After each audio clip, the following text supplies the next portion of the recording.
திருவாரூர் மாவட்டம் முத்துப்பேட்டையில் தீவிரவாதிகள் ஊடுருவலை தடுக்க 2024ஆம் ஆண்டிற்கான சாகர் கவச் பாதுகாப்பு ஒத்திகை முத்துப்பேட்டை கடலோர பகுதியில் கடலோர பாதுகாப்பு குழும காவல் உதவி ஆய்வாளர் ரகுபதி தலைமையில் தம்பிக்கோட்டை கிழக்காடு, பேட்டை, ஜாம்பவனோடை, சின்னான்கொல்லைக்காடு உள்ளிட்ட 6 இடங்களில் கடலோர பாதுகாப்பு படை போலீசார் படைகள் சென்று கடல் பகுதியிலிருந்து வரும் மீனவர்களின் படகுகள், சுற்றுலா பயணிகளின் படகுகள் உள்ளிட்டவற்றை சோதனை செய்து வருகின்றனர். மேலும் கடல் வழியாக யாரேனும் புதிய நபர்கள் வந்தால் உடனடியாக கடலோர காவல்துறையினர் தகவல் தெரிவிக்கலாம்.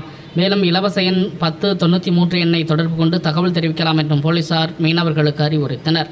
இதேபோன்று நகர்ப்பகுதிகளிலும் ஏராளமான போலீசார் 7 இடங்களில் சிறப்பு சோதனை சாவடி அமைக்கப்பட்டு தீவிர வாகன சோதனை கண்காணிப்பு பணிகளில் ஈடுபட்டு வருகின்றனர்.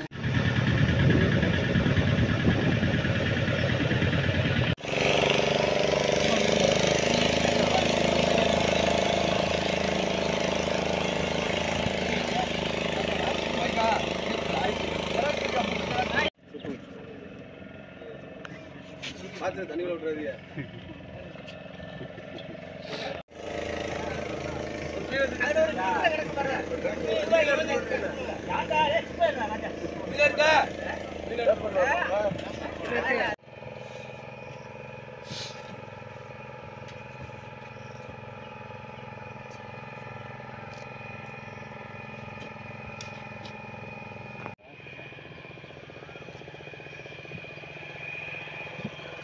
இந்த ஆப்பரேஷன்ல